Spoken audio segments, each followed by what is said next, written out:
Put your hands on the hood. I'm going to pat you down for officer safety. You don't have reasonable suspicion for a Hands on the hood. I'm Now! not going to do that without cause. If you're detaining me, tell me I'm detaining You're you. Why? detained for investigation. Imagine pulling up to a gas pump on a blistering Texas afternoon, kids laughing in the back seat, wife handing out cold drinks, and suddenly red and blue lights flash behind you for no reason you can see. That's exactly what happened to Kyle Davis. Officer Harlan Brooks had no clue the calm black man stepping out of the Bentley was the county district attorney, the one person who could dismantle his entire career in a single afternoon. In the next few hours, one badge would be surrendered, and a small town department would be staring down the barrel of its own long, ignored patterns. Before I continue, let me ask you, have you, or someone you love, ever been treated differently just because of the car you drive, the clothes you wear, or the color of your skin? Be honest in the comments. I read every one. Kyle Davis, 40 years old, has been the elected district attorney of Willow Creek County, Texas since 2018. Born and raised in Atlanta, Georgia in 1982, he grew up in a tight, knit-working, class neighborhood where his father fixed cars 6 days a week and his mother taught third grade.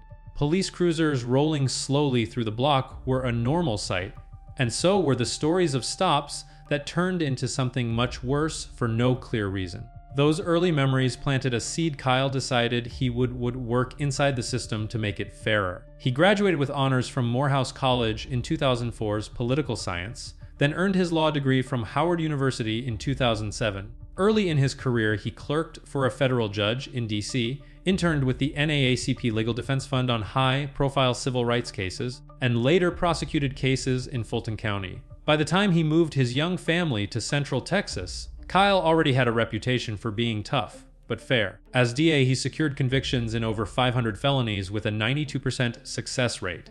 Yet he's also dismissed or downgraded charges in roughly 150 cases where the evidence didn't hold up or officers cut corners. He launched mandatory implicit bias training for local agencies that reduced formal complaints by 25% in 3 years. Nationally, he's spoken at reform conferences and personally oversaw the expungement of records for more than 300 people convicted of low-level, non-violent offenses. At home, Kyle is the same steady, thoughtful man, married to Lauren, a compassionate pediatric nurse since 2008. Their son Jordan, 10, is obsessed with soccer and building Lego cities. Daughter Maya, 8, fills sketchbooks with colorful stories. The family attends Sunday service, helps at the local food pantry, and saves for years to buy the black Bentley Bentayga sitting at the pump today.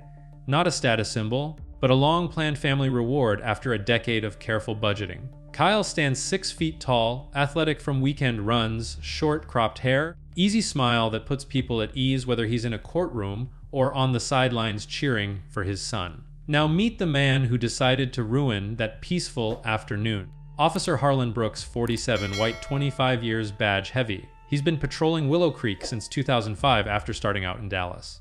Colleagues quietly call him the enforcer. He leads the department in traffic stops and arrests every year. His file tells a different story. The 2007 Latino driver complained of excessive force during a stop. Brooks got 2 weeks desk duty. Day 2011, detained a 16-year-old black student walking home from school. Family alleged racial profiling, verbal warning only. The 2014 responded to a domestic call and roughly handled the female victim. Mandatory anger management classes. A 2018 searched an Asian American couple's car without consent or probable cause at a checkpoint. Written reprimand. A 2023 held a black man jogging in the park for 45 minutes over a suspicious person. Call with almost no description. Community meeting demanded answers. Department did nothing. Harlan stands 5'10", stocky gray buzz cut, perpetual frown under a thick mustache. Divorced 6 years ago, no kids at home, spends free time hunting deer and bass fishing. He still talks about old school policing, the kind where you demand respect first and explain yourself never. July 9, 2022. Willow Creek, Texas. Population 15,000. Cattle country. Endless flat horizon. Temperature 102 degrees F. Air so thick you can feel it pressing on your lungs. Heat marriages dance over the blacktop at the Quick Stop gas station on Highway 84. Kyle's family is 3 hours into the drive home from Austin after visiting Lauren's parents. The glossy black Bentley Bentayga sits at pump 4, windows down, faint music drifting out. Kyle, in a light blue polo and khaki shorts, squeezes the nozzle into the tank. Lauren steps inside the store with Jordan and Maya to grab bottled water, popsicles, and a bag of pretzels. The kids are still buzzing about the giraffes they fed at the zoo yesterday. Pure joy on their faces. Everything ordinary, until a White Willow Creek PD cruiser eases into the lot, slows, then stops directly behind the Bentley. No lights, no siren. Just blocking the only way out. Let me know in the comments, have you ever had an officer pull in behind you and just sit there? Type justice. Below if you already feel where this is headed. The cruiser sat there for what felt like forever, maybe 20 seconds, maybe 40. Long enough for Kyle to notice. He glanced in the side mirror, saw the white Ford Explorer with the gold Willow Creek PD shield on the door, engine idling. No movement from inside yet. Kyle kept pumping gas, slow and steady. The click of the handle, the only sound breaking the heat haze silence. Lauren came out first, plastic bag swinging, 2 popsicles already melting in her hand for the kids. She caught Kyle's eye and tilted her head toward the cruiser. "Everything okay?" she asked quietly. Kyle gave a small nod. Just sitting there, probably checking plates or something. Or Jordan and Maya climbed back into the SUV, doors thumping shut, air conditioning blasting cool relief. Kyle topped off the tank, replaced the nozzle, screwed the cap. That's when the driver's door of the cruiser finally opened. Officer Harlan Brooks stepped out, boots heavy on the pavement. He adjusted his duty belt, the leather creak audible even over the highway hum in the distance, and started walking toward the Bentley. No hurry. Hands resting near his hips, thumbs hooked in the belt like he owned the whole lot. Kyle turned to face him, calm, hands visible at his sides. "Afternoon, officer." Brooks stopped about 8 feet away. Sunglasses on, reflective lenses hiding his eyes. He looked Kyle up and down, then let his gaze slide over the Bentley. Slow, deliberate. "Nice ride," Brooks said, voice flat. "You the owner?" "Less, sir." "I am." Brooks nodded once, like he didn't quite believe it. "Mind telling me where you're coming from?" "Austin. Visiting family. Heading home now." Brooks took 1 step closer. "You got any ID on you?" Kyle kept his tone even. "I do. It's in my wallet, front right pocket. I'm gonna reach for it slowly, okay?"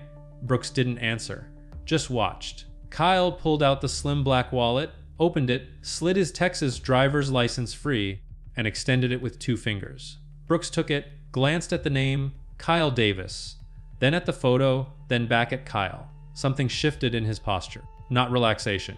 Suspicion hardening. "District Attorney," Brooks read aloud, almost like he was testing the words. "That's correct." Brooks handed the license back, didn't apologize, didn't step away. "Step out of the way of the pump for a second. I need to run a few things." Kyle raised an eyebrow slightly. "Is there a reason for the stop, officer?" "Reason." Brooks echoed, voice rising just a notch. "I got reasonable suspicion. That's all I need." "For what, exactly?" Brooks ignored the question. "You got anything illegal in the vehicle?" "Weapons? Narcotics?" "No, sir. Nothing illegal." "Mind if I take a look?" Kyle paused. "I do mind. I haven't consented to any search." Brooks's jaw tightened. "You refusing?" "I'm not refusing anything I'm not required to do. I've given you my ID. I've answered your questions. There's no probable cause here." Inside the Bentley, Lauren had the window down a crack now, listening. Jordan whispered something to Maya. She shushed him. Brooks took another step forward. People who drive cars like this through small towns sometimes have things they shouldn't, especially when the car doesn't match the profile. Kyle's expression didn't change, but his voice dropped lower. "The profile? You heard me."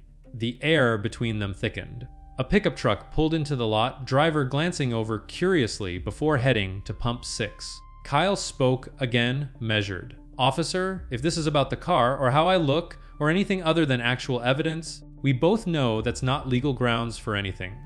Brooks laughed, short, humorless. "You gonna lecture me on the law now, counselor?" "I'm not lecturing. I'm reminding." Brooks hooked his thumbs deeper into his belt. "Put your hands on the hood. I'm gonna pat you down for officer safety." Kyle didn't move. "You don't have reasonable suspicion for a pat down. No furtive movements, no visible weapons, no odor, no... You reaching into your pockets earlier looked furtive to me." Brooks cut in. "Hands on the hood. Now." Kyle exhaled slowly through his nose. I'm not going to do that without cause. If you're detaining me, tell me I'm detained and why. Brooks's face flushed red under the brim of his hat. You're detained for investigation of possible narcotics trafficking. That's your reason. Hands. On. Hood. Kyle glanced toward the store. A clerk, young guy, maybe 19, stood just inside the glass door, phone already up, recording. Lauren's voice came soft but firm from the window.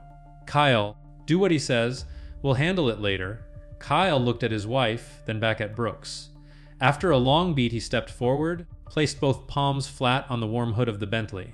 The metal burned under his hands. Brooks moved in fast. Rough pat down, hands slapping over Kyle's arms, torso, legs, harder than necessary. When he reached the waistband, he tugged at the belt loops, checking. Anything in your pockets? Brooks barked. Just my phone and keys. Left front. Brooks fished them out himself, dropped them on the hood with a clatter. Then he stepped back. Stay right there. He walked to the passenger side, peered through the tinted window at Lauren and the kids. Lauren stared straight back, unflinching. Brooks circled the vehicle, shining his flashlight, even though it was broad daylight, along the wheel wells under the bumpers like he was looking for a hidden compartment. Kyle spoke without turning. You're not going to find anything, officer. Because there's nothing to find. Brooks ignored him. Radioed in, dispatch, run a 1028 on Texas Plate Echo, Charlie 79 Alpha Romeo. Also run the driver, Kyle Davis, Dobie 0412 1982. A pause. Then the crackle came back. Plate comes back to Kyle Davis, Willow Creek address. No wants, no warrants. Vehicle clear. Brooks's shoulders stiffened. He keyed the mic again. Run me his occupation or any flags. Another pause. Longer this time. Dispatch advises subject is the elected district attorney of this county. Silence on Brooks's end. He stood frozen for 3 full seconds. Then he slowly walked back toward Kyle. Kyle still had his hands on the hood. He didn't turn around yet. Brooks cleared his throat. You can step away from the vehicle. Kyle straightened slowly, turned to face him. Am I free to go? Brooks hesitated. Yeah. You're free to go. Kyle nodded once. Good. Then I'll be filing a formal complaint with your chief by end of day. And I'll be seeing the body, cam and store footage. Brooks opened his mouth, closed it. For the first time, he looked uncertain. Kyle walked to the driver's door, opened it, paused. One more thing. Officer Brooks, next time you decide to profile someone based on their skin and their car, remember the law applies to everyone, even you. He got in, closed the door gently, started the engine. The Bentley purred to life. As they pulled out of the lot, Lauren reached over and squeezed Kyle's hand. In the back seat, Jordan whispered, Dad, are we in trouble? Kyle looked in the rearview mirror, met his son's eyes. No, buddy, we're not in trouble. But someone else might be. The cruiser stayed parked behind the pumps. Brooks still standing there, staring after the taillights. Before I go on, have you ever watched someone in uniform realize they just messed with the wrong person? Drop a justice in the comments if that moment gave you chills. The Bentley rolled out of the quick stop lot and merged on a Highway 84, tires humming smooth against the hot asphalt. Inside, the cabin was quiet at first, the kind of quiet that follows a storm you didn't see coming. Lauren broke it. You okay? Kyle kept his eyes on the road, knuckles light on the wheel. Yeah. Just processing? Jordan piped up from the back. Dad, why was that policeman so mean? Kyle glanced in the rear view. He made a mistake, son. A big one. But mistakes like that, they have consequences. Maya clutched her new sketch pad. Are you gonna put him in jail? Kyle gave a small, tired smile. Not jail. But he's going to answer for what he did today. And for what he's done before. They drove in silence for the next 10 miles. The sun dipped lower, turning the sky orange gold. By the time they pulled into their driveway in Willow Creek, a modest 2-story brick home on Maple Lane, it was nearing 6:30 p.m. Kyle parked in the garage, killed the engine, and sat there a moment, breathing. Lauren touched his arm. You want me to call Chief Ramirez? Kyle shook his head. No, I'll handle it myself. First thing tomorrow. That night the house felt different. Dinner was quiet. Grilled chicken, corn on the cob, the kids unusually subdued. After baths and bedtime stories, Kyle sat at the kitchen table with his laptop open. He pulled up the department's internal affairs portal, logged in with his DA credentials, and began drafting the formal complaint. Subject formal complaint of racial profiling, unlawful detention, and violation of Fourth Amendment rights. Complainant Kyle Davis, District Attorney, Willow Creek County. Respondent Officer Harlan Brooks. Badge Fee 2007. Date of incident July 9, 2022. Location Quick Stop Gas Station, Highway 84, Willow Creek. TX. He typed slowly, fact by fact. No emotion in the words, just cold precision. Time of initial contact approx. 4 and 4:22 p.m. Duration of detention 14 minutes. Statements made by officer. Reference to profile, an implication that a black man in a luxury vehicle equals narcotics trafficking. Refusal of consent to search. No probable cause articulated beyond appearance and vehicle. Request for full body cam footage if activated, dash cam video, dispatch audio, store surveillance from quick stop, multiple angles, personnel file of Officer Brooks, prior complaints, and disciplinary actions. He attached photos he'd taken discreetly from his phone while Brooks circled the car, clear shots of the cruiser blocking the exit, Brooks shining the flashlight under the chassis in daylight, Brooks's hand on his holster during the pat down. Kyle hit save, then email. Said to himself, Lauren S. as witness and Chief Elena Ramirez. Subject line, URGNTIA, complaint Officer Harlan Brooks, immediate action requested. He closed the laptop at 10:17 p.m. Lauren waited in the living room, glass of water in hand. You think they'll actually investigate? She asked. They have to? Kyle said. Because I'm not letting this slide. Not for me. Not for the next family that gets targeted. Next morning, 7:45 a.m., Kyle was already at the county courthouse. His office on the 3rd floor overlooked the town square. He arrived before most staff brewed coffee and reviewed overnight emails. At 8:03 a.m., Chief Ramirez replied, From Chief Elena Ramirez to Kyle Davis, subject REURGNT, IA complaint, Officer Harlan Brooks. Kyle, received your complaint. This is serious. Brooks has been on my radar for patterns like this. I've documented several verbal counselings, but nothing stuck because prior investigations went nowhere. That changes today. I've placed Brooks on immediate paid administrative leave pending full IA review. Body cam was active. He's required to activate on all enforcement contacts. Dash cam rolling. I've already subpoenaed the quick stop surveillance. Owner is cooperating. Expect preliminary report by end of week. I'd like to meet with you personally this afternoon if possible. 2 p.m. my office. Also, off the record, thank you for not going public first. Gives us a chance to handle this right. Elena. Kyle read it twice. A small weight lifted, not gone, but lighter. At 2:00 p.m., sharp, he walked into the Willow Creek PD headquarters, a low brick building that always smelled faintly of burnt coffee and gun oil. Chief Ramirez met him at the door. No uniform, just slacks and a polo. She was in her mid-50s, Latina, sharp eyes, no-nonsense handshake. They sat in her office. Door closed. Kyle, I'm not going to sugarcoat it, she started. Brooks has been here too long with too many complaints. I inherited most of them. The previous chief buried half. I've been building a case quietly, but your complaint is the piece that makes it undeniable. Kyle nodded. I want this done by the book. Full transparency.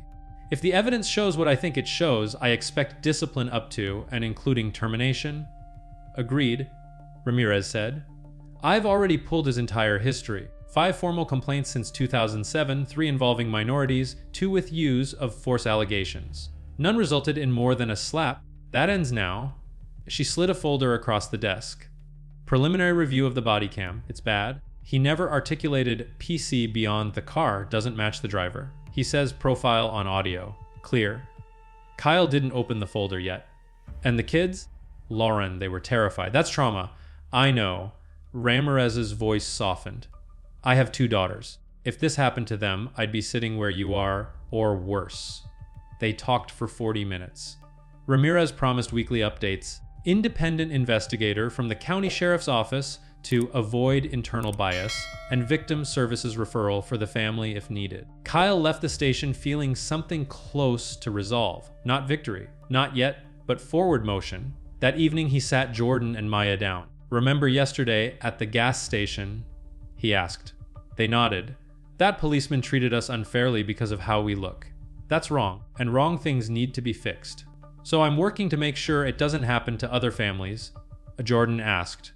Will he get fired? Maybe, Kyle said. Or retrained. Or moved where he can't hurt people anymore. But whatever happens, it happens because we stood up. Maya hugged him tight. "You're the best dad."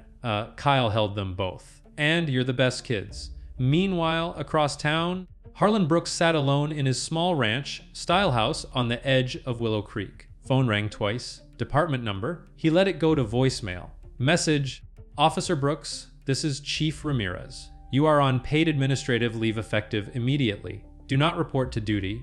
IA investigator will contact you tomorrow. Do not discuss this matter with anyone outside your union rep or legal counsel." He played it again. Face went pale. He opened his gun safe, stared at the badge inside. 25 years. One bad stop, one wrong target. And now it might all be over. Chief Ramirez didn't waste time. By Wednesday morning, just 48 hours after the gas station incident, she had the full package on her desk: body, cam video, 17 minutes continuous, dash cam sensed audio, quick stops 4, angle surveillance, crystal clear timestamp 8, dispatch logs, and Brooks's complete personnel jacket going back to 1998. She watched the body, cam first, alone in her office with the door locked and blinds down. The footage opened with Brooks's cruiser pulling into the lot, slowing deliberately behind the Bentley. His voiceover mutter, barely audible but picked up by the Mikey: "Black male, late 30s, high-end SUV. Yeah, this don't add up. No traffic violation mentioned. No call for service, just instinct." Then the approach. The "nice ride" line, the ID check. The moment he read "District Attorney," a half-second freeze, frame where his head tilted like a computer rebooting. After that, the escalation, demanding hands on hood, rough pat, down to a visible palm, slaps on Kyle's ribs harder than policy allowed, digging in pockets without consent, circling the vehicle like it was hiding a trap door. The audio caught the killer line again. People who drive cars like this through small towns sometimes have things they shouldn't, especially when the car doesn't match the profile. Clear. On tape, in context of a black driver. Ramirez paused the video, rubbed her temples. She'd seen bad stops before. This one was textbook. Next, the personnel file, thicker than she remembered. Beyond the 5 formal complaints Kyle mentioned, there were 8 more informal or verbal counselings, things previous chiefs swept under training reminders. Patterns jumped out. 68% of Brooks's traffic stops over the last 5 years involved drivers of color, town demographics 29% non-white. Average detention time on his stops, 11 minutes when nothing was found, double the department average. 3 use of force reports in domestic calls where the complainant was female and minority, all ruled within policy, but with notes like "officer appeared agitated." 1 2019 internal memo from a sergeant. Brooks continues to exhibit bias indicators during minority contacts. Recommend mandatory retraining. Response: none documented. Ramirez cross-referenced with the independent investigator, a veteran detective from the county sheriff's office named Marcus Hale. Hale arrived at 10 a.m., reviewed the same materials, and by noon had his initial assessment. This isn't one bad day. This is a career of bad days. Termination level if the chief wants to push it. At minimum, permanent reassignment off patrol. By Thursday, Ramirez called an emergency command staff meeting. Captains, lieutenants, union rep on speaker. She laid it out plain: we have video, audio, and a pattern that screams bias and abuse of authority. The complainant is the DA. If we drag our feet, this goes civil, maybe DOJ. We move fast, we move clean. Decision: extended administrative leave, no pay after 30 days per policy. Badge and gun collected Friday morning, full IA hearing scheduled in 14 days. Brooks would get due process, but the evidence was overwhelming. Friday, 8:15 a.m. 2 sergeants knocked on Brooks's door. He opened it in a t-shirt and sweats, eyes bloodshot. They read the order: surrender department property, no contact with witnesses or media, cooperate with IA or face insubordination charges. Brooks handed over the badge without a word. His hand shook slightly. The sergeants left with his duty weapon, radio, and cruiser keys. Door closed. Silence. Back at the DA's office, Kyle received Ramirez's update email at 19:22 a.m. Body, cam, and surveillance confirm no lawful basis for the stop or detention. Articulated suspicion was appearance, based only. Profile, comment captured on audio, direct evidence of bias. Brooks now on extended leave without pay. IA hearing set for July 25. Independent investigator concurs, sustained violations of policy, potential civil rights claims. We're recommending termination. Union will fight, but the record is ironclad. Kyle read it, leaned back in his chair. For the first time since the stop, he allowed himself a slow exhale. He called Lauren. It's moving. They're doing it right? She whispered. Good. The kids keep asking if the policeman is in trouble. I told them yes, because Dad made sure of it. That afternoon, Kyle met with the family in the living room. Jordan and Maya sat cross-legged on the rug. He explained simply, the chief looked at the videos and the policeman's old reports. They saw he did wrong things before, and he did wrong to us. So now he's not allowed to be a policeman while they decide what happens next.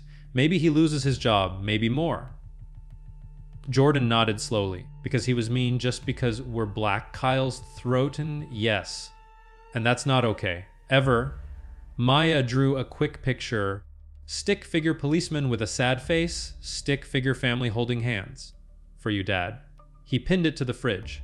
Over the weekend, word started leaking quietly through the department. Officers who'd worked with Brooks for years split. Some defended him. He's just old, school. Others whispered relief. About time someone called him on it. Monday morning, July 18, Ramirez called Kyle again. Prelim is done. All violations sustained: unlawful stop, unlawful detention, unreasonable search, bias-based policing, failure to articulate PC. We're moving to termination hearing. Brooks has lawyered up, but he's got nothing. The tape doesn't lie. Kyle asked the question that mattered most. How many others like this has he done? Ramirez paused. Too many. We're auditing every stop he made in the last 3 years. Early numbers: over 200 minority contacts with no citation or arrest. That's not normal patrol work. That's targeting. Kyle closed his eyes. Then make sure it stops with him. Let me know below. What do you predict happens at the actual IA hearing when Brooks has to face the evidence in person? July 25th, 2022. 900 a.m. Willow Creek Police Department training room, converted into a makeshift hearing space. Long table at the front, 5 chairs for the disciplinary board. Chief Ramirez C chair, 2 captains, 1 lieutenant, and the union rep observing. Video projector on, screen blank for now. Court reporter in the corner, fingers poised. Harlan Brooks entered at 9:02, suit too tight across the shoulders, tie crooked, face pale but set in stubborn lines. His lawyer, a mid-40s defense attorney from Austin named Victor Lang, walked beside him, briefcase in hand, whispering last-minute notes. Brooks took his seat at the small table facing the board. No eye contact with Ramirez. He stared at the floor. Chief Ramirez opened. This is an administrative disciplinary hearing regarding Officer Harlan Brooks, badge 217. Charges: unlawful stop and detention, unreasonable search and seizure, bias-based policing, violation of department policy on use of force during pat-down, and conduct unbecoming. All violations sustained in preliminary IA. Officer Brooks, you have the right to present evidence, call witnesses, and make a statement. Your counsel may speak on your behalf. Lang stood first. Chief, members of the board, my client has served this community for 25 years with an otherwise unblemished record of performance metrics. The incident in question was a good faith mistake in a high-stress environment. Officer Brooks articulated reasonable suspicion based on totality of circumstances. Luxury vehicle in a rural area, out of area plates, driver's demeanor. Ramirez cut in calmly. Counselor, the body cam audio is very clear. Let's play it. The lights dimmed slightly. Video started. Everyone watched in silence. Brooks pulling in, muttering, "This don't add up." The approach. Nice ride. ID check. The profile line, audible, unmistakable. The forced pat down, hands slapping harder than training allowed. Circling the car in daylight with a flashlight like it was midnight. The moment dispatch said, "District Attorney?" The freeze, the throat clear, the sudden backpedal. When it ended, the room stayed quiet for 10 full seconds. Lang tried again. Context matters. Officer Brooks has made thousands of stops. One poor choice of words doesn't define a career. Ramirez raised a hand. We have more than words. We have a pattern.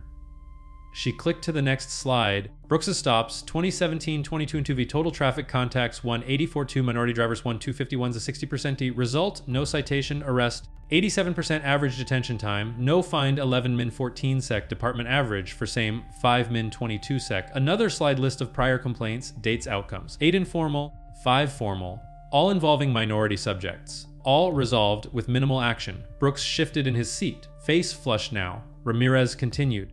We also have sworn affidavits from 3 former officers who worked with you. They state, on record, that you frequently made comments about certain people not belonging in certain cars, or looking like trouble when describing Black and Latino drivers. One quote, "If they're driving something nicer than my house, they're probably dirty," Lang objected. "Hearsay, sworn statements," Ramirez replied. "Admissible in admin hearing." Brooks finally spoke, voice low and rough. "I've given my life to this badge. 25 years. Never took a bribe, never looked the other way on a crime. Yeah, I'm direct. Yeah, I push hard, but I keep people safe.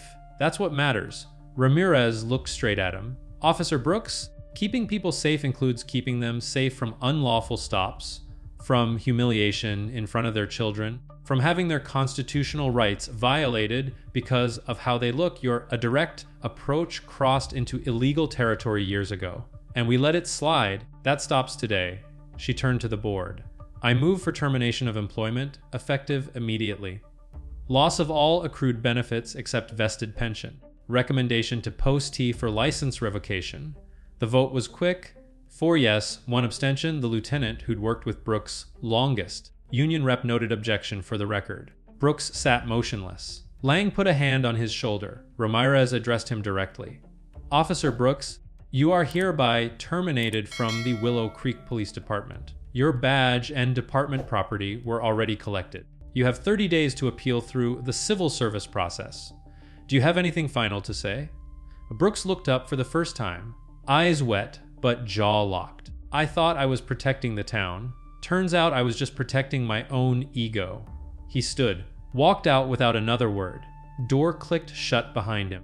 Outside in the hallway, Chief Ramirez met Kyle, who'd waited in the small conference room next door, not as DA, but as complainant and witness. "It's done," she said. "Terminated. We're auditing the last 3 years of his stops. Anyone who was unlawfully detained will get a letter offering expungement of any record and a formal apology. We're also mandating department-wide retraining starting next month." Kyle nodded slowly. "Thank you, Chief. For doing the hard thing." Ramirez gave a small, wary smile. "Thank you. Sometimes it takes the person who's been wronged to force the system to look at itself." That evening, Kyle sat on the back porch with Lauren. Kids inside playing board games. Crickets loud in the warm night air. Lauren leaned her head on his shoulder. "You did it." "We did it," he corrected. "By staying calm, by documenting, by not letting anger win." She squeezed his hand. "And now?" "No, we make sure it doesn't happen again. Not here. Not anywhere." Across town, in a quiet house with an empty gun safe and a badge-shaped dent on the dresser, Harlan Brooks sat alone in the dark. For the first time in 25 years, no shift to report to, no cruiser to climb into, just silence, and the echo of one word he couldn't say, "Profile." Let me know below, do you think Brooks will appeal and try to get his job back? Or do you think he finally understands what he did wrong? The termination of Harlan Brooks sent quiet shockwaves through Willow Creek PD. Officers who'd ridden with him for years suddenly found themselves watching their own body cam footage, checking every stop they'd made. The department's internal affairs inbox, usually a trickle of minor gripes, flooded with new anonymous tips. Check Brooks's old partner logs. Look at the checkpoint stops from 2019. There are more families who never complained because they were scared.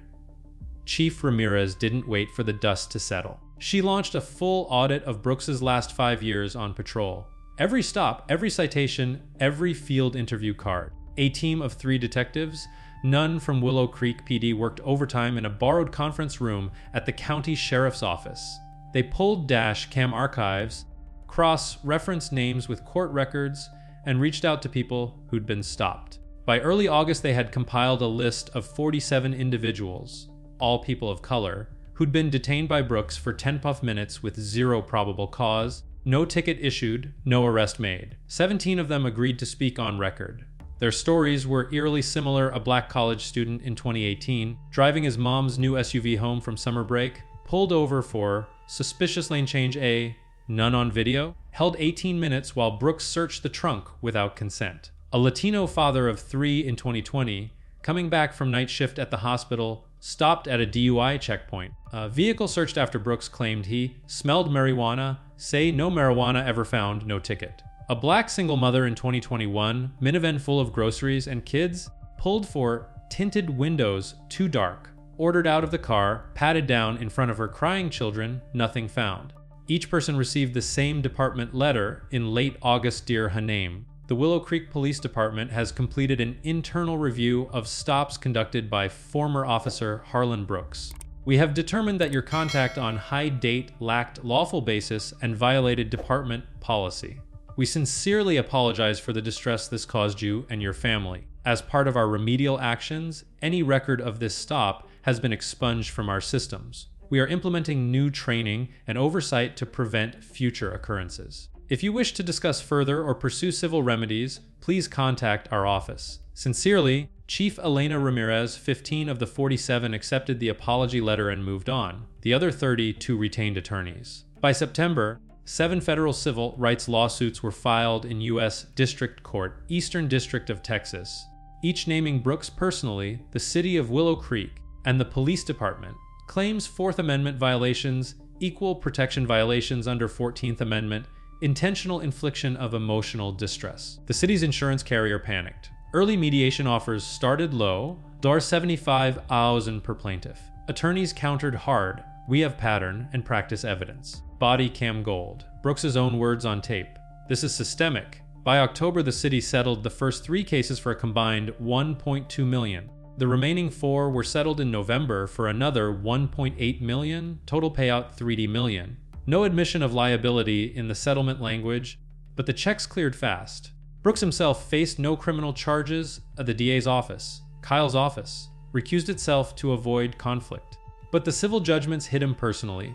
Courts ruled he acted outside the scope of employment on the bias stops, stripping qualified immunity in those instances. He was ordered to pay $195,000 in one case alone. His pension vested, but the monthly checks barely covered the judgments and legal fees. He moved out of Willow Creek in December 2022, sold the house at a loss, relocated to a small apartment in Oklahoma near family. No interviews, no public statements. Last anyone heard, he was working private security at a warehouse. No badge, no gun, no authority. Back in Willow Creek, change moved faster than anyone expected. Chief Ramirez pushed through a package of reforms. By January 2023, mandatory de-escalation and bias training every 6 months, certified external instructors. All traffic stops now require written articulation of probable cause or reasonable suspicion, uploaded with body cam within 24 hours. Independent Civilian Oversight Board created, 5 members, majority non-law enforcement with subpoena power. Dash and body cam footage retention extended to 7 years. Annual public report on stops by race, outcome, and officer. Complaints dropped 41% in the first year after the reforms. Trust scores in community surveys rose for the first time in a decade. Kyle Davis never sought the spotlight. He declined every media request about the incident. But in quiet ways, he kept pushing. He spoke at the first meeting of the new Civilian Oversight Board, not as DA, but as a resident and father. He shared the photo Maya drew that night, the sad policeman, the family holding hands. "This isn't about revenge," he said. "It's about making sure no other child has to ask why the police are mean to their dad just because of our skin." The room was silent when he finished. Several board members wiped their eyes. In the spring of 2023, Kyle ran for re-election as DA.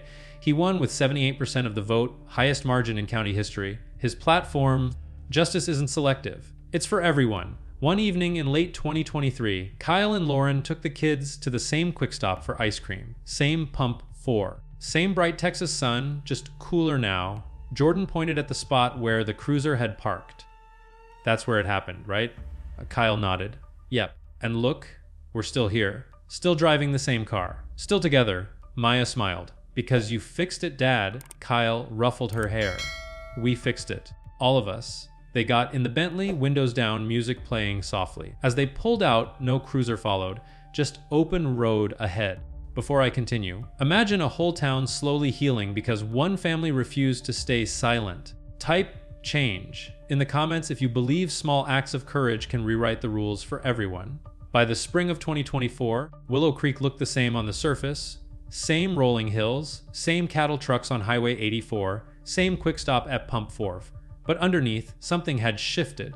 The Civilian Oversight Board met every month in the old courthouse. Real citizens, not just retired cops, now reviewed every use of force incident before it could be buried. Body cam footage was public within 72 hours.